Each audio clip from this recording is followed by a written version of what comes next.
জনগণের পক্ষ থেকে তাদেরকে একটি নাম দেওয়া হচ্ছে। কি নাম জানেন? গুপ্ত। এই যে জনগণের স্বাধীনতা, জনগণের ভোটের অধিকার, জনগণের কথা বলার অধিকার, এর বিরুদ্ধে কিন্তু আবার ষড়যন্ত্র শুরু হয়ে গিয়েছে। এবং এই ষড়যন্ত্র কারা করছে?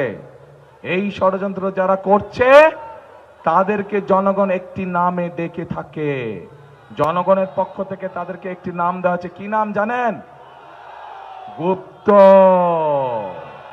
জনগণ তাদেরকে গুপ্ত নামে ডাকে, কারণ জনগণ দেখেছে যখনই সময় হয় এদিক তখন এক রূপ, আবার সময় হয় ওই দিক তখন এক রূপ। বিভিন্ন পরিস্থিতিতে বিভিন্ন সময় তারা রূপের পরিবর্তন করে। প্রিয় ভাই বোনেরা, এরা যে শুধু রূপের পরিবর্তন করে তা না, এরা দেখেন জনগণকে তারা কিভাবে অপমানিত করে।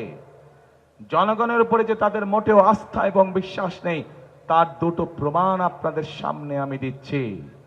প্রিয় ভাই বোনেরা, আপনারা নিশ্চয়ই প্রত্যেকটি মানুষ উপস্থিত দেখেছেন দুদিন আগে এই যে গুপ্তের দল, তাদের যে দলীয় এক নেতা, প্রধান নেতা আছে, সে একটি অত্যন্ত আপত্তিকর কথা বলেছে বাংলাদেশের খেটে খাওয়া মা বোনদের বিরুদ্ধে। দেখেছেন আপনারা?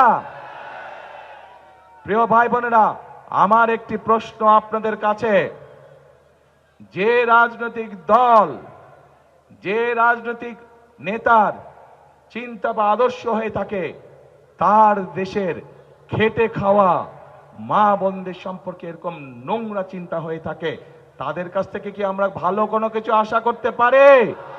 তাদের কাছ থেকে কোনো ভালো কিছু আশা করতে পারি না। এবং এটির প্রমাণ আমরা 1971 সালেও দেখেছি। 1971 সালে তাদের বিতর্কিত ভূমিকার জন্য বাংলাদেশের লক্ষ লক্ষ নারী, লক্ষ লক্ষ মা বোনেরা তাদের সম্মান হানি হয়েছিল। কাজে প্রিয় ভাই বোনেরা, এদের কাছ থেকে আপনাদেরকে সতর্ক থাকতে হবে। এদের ব্যাপারে জনগণকে সতর্ক রাখতে হবে। তারা মুখে বলবে একটা, কাজ করবে একটা। যাদের নিজের দেশের মানুষ সম্পর্কে মিনিমাম যারা সম্মান করতে জানে না, নিজের দেশের মা বোনদের সম্পর্কে যাদের মিনিমাম সম্মান নেই, তাদের কাছ থেকে আর যাই হোক আমরা কোনো ভালো কিছু আশা করতে পারি না। ঠিক একইভাবে প্রিয় ভাই বোনেরা, তাদের আরেক নেতা আছে। সেই নেতা তাদের দলীয় কর্মী সমাবেশে বলেছে যে 12 তারিখ পর্যন্ত তার দলের নেতা কর্মীরা জনগণের পা ধরে থাকবে, 13 তারিখ থেকে জনগণ বলে তাদের পা ধরবে। তাহলে এবার বুঝেন তাদের চিন্তা চেতনা কেমন ধরনের। অর্থাৎ জনগণকে তারা 12 তারিখ পর্যন্তই দেখে রাখবে, 13 তারিখ থেকে তারা এমন পরিস্থিতি তৈরি করতে চায় যেখানে জনগণের নাভিশ্বাস উঠে থাকবে। অর্থাৎ জনগণের প্রতি তাদের কোনো আস্থা, কোনো বিশ্বাস নাই, জনগণের শক্তিতে তারা বিশ্বাসই করে না।